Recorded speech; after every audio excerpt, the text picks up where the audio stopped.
Halo semuanya, perkenalkan nama saya Niputi Rumah Satya Pratiwi dengan NIM 1913041022. Saya dari kelas 3B Pendidikan Biologi Universitas Pendidikan Ganesha. Dalam video kali ini, saya akan membawakan materi yang berjudul Jaringan Otot, yang merupakan salah satu materi dari mata kuliah struktur hewan.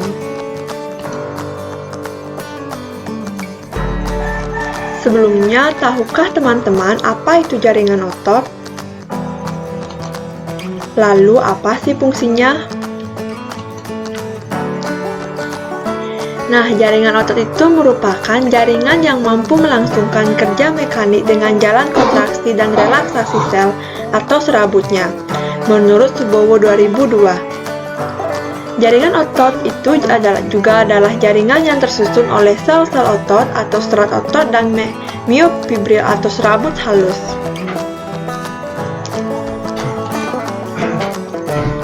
Lalu apa saja sih fungsi jaringan otot itu?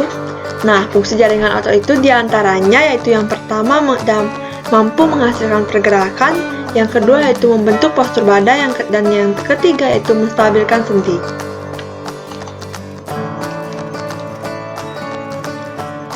Ini merupakan gambar dari saat kita melakukan kontraksi ataupun mengendurkan otot kita. Dalam gambar ini menampilkan otot lengan yang mengalami kontraksi dan juga yang mengalami relaksasi. Pada saat kita melakukan kontraksi pada otot lengan kita, yang dapat dilihat pada gambar ini yaitu yang pertama, otot yang mengalami kontraksi yaitu otot biceps, dan triceps akan mengalami relaksasi. Namun, pada saat kita mengundurkan ataupun melakukan relaksasi pada otot lengan kita, maka yang terjadi adalah sebaliknya, yang mana otot biceps akan mengalami relaksasi, sedangkan otot triceps akan mengalami kontraksi.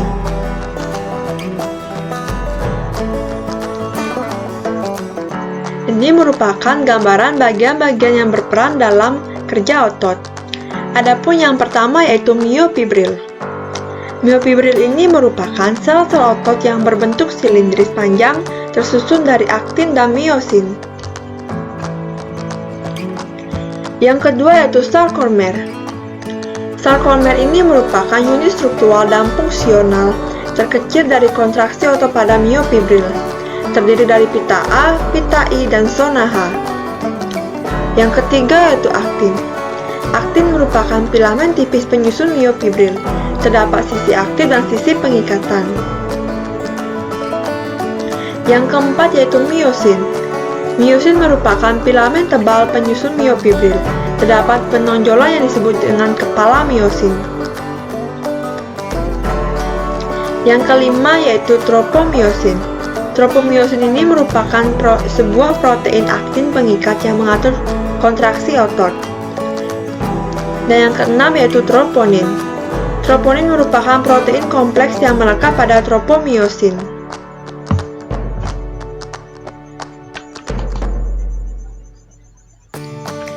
Nah, setelah kita mempelajari tentang pengertian, fungsi, dan juga bagian-bagian yang berperan dalam kerja otot, selanjutnya kita akan mempelajari tentang macam-macam otot. Adapun otot terdiri dari 3 macam, diantaranya yang pertama yaitu otot lurik atau yang disebut dengan otot rangka atau skeletal muscle. Yang kedua yaitu otot jantung atau cardiac muscle, dan yang terakhir yaitu otot polos atau smooth muscle.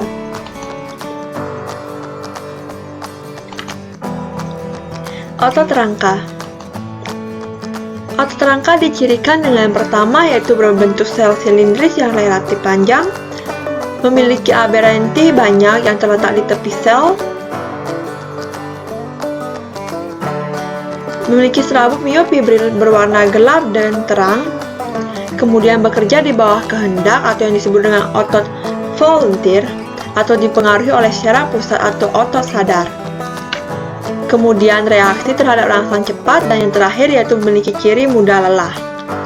Otot rangka ini berfungsi sebagai alat gerak aktif, dan yang kedua yaitu berkonsentrasi secara cepat dan kuat untuk menggerakkan tulang dan tubuh.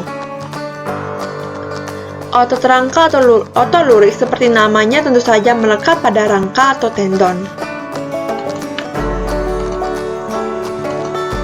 Ini merupakan gambaran dari otot rangka atau otot lurik, yang mana seperti pada ciri-ciri otot lurik itu sendiri yang berbentuk silindris panjang dengan inti banyak yang berada di tengah.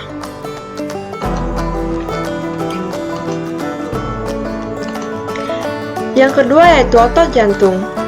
Otot jantung dicirikan dengan otot yang berbentuk sel silindris dan yang relatif panjang, kemudian memiliki susunan seperti otot lurik, berinti satu atau dua di tengah, bekerja secara tidak sadar atau di bawah kehendak yang disebut dengan involunteer yang dipengaruhi oleh syaraf otonom, memiliki kontraksi secara otomatis, teratur dan tidak pernah lelah, kemudian memiliki reaksi terhadap rangsang yang lambat. Otot jantung memiliki fungsi untuk membuat jantung menguncup dan mengembang sehingga darah terpompa dengan baik. Otot jantung tentunya seperti namanya itu terletak pada jantung kita. Selanjutnya adalah gambar otot jantung itu sendiri. Seperti yang dicirikan pada otot jantung, yang mana otot jantung memiliki bentuk seperti otot lurik, hanya saja memiliki cabang di ujungnya, dengan inti yang satu atau dua yang berada di tengah.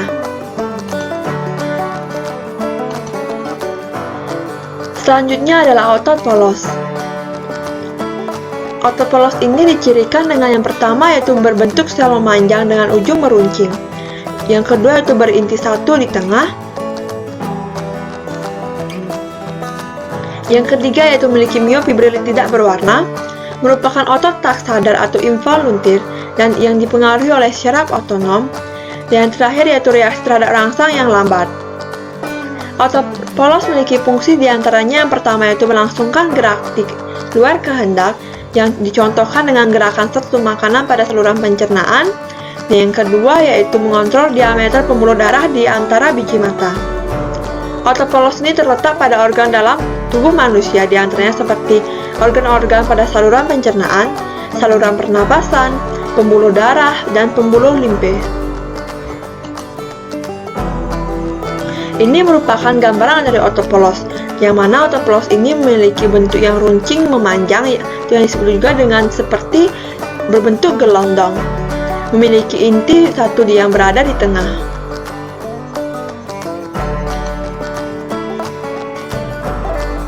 Nah, selanjutnya kita akan pelajari tentang perbandingan dari ketiga macam otot tersebut. Dapat dilihat pada tabel ini, di antara dari perbandingan-perbandingan tersebut seperti adanya perbandingan bentuk, warna, jumlah inti, letak tipe kontrol, reaksi terhadap rangsang, ketahanan bekerja, dan gambar yang dapat menunjukkan perbedaan nyata dari ketiga macam otot tersebut.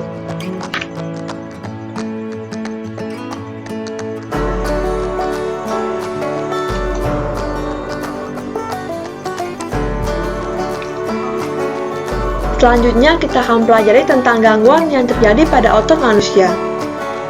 Di antaranya yaitu seperti pada gambar yang pertama adalah hipertrofi. Hipertrofi ini merupakan suatu gangguan yang terjadi pada otot yang mana otot akan berkembang menjadi lebih besar dari seharusnya. Yang kedua yaitu atrofi. Atrofi merupakan gangguan otot yang merupakan kebalikan dari hipertrofi, yang mana atrofi ini adalah gangguan otot yang menyebabkan otot itu mengecil menjadi ukuran yang tidak seharusnya. Yang ketiga yaitu kaku leher, dan yang terakhir yaitu tetanus. Jadi sekian penjabaran saya terkait materi jaringan otot. Apabila ada kesalahan mohon dimaafkan. Terima kasih.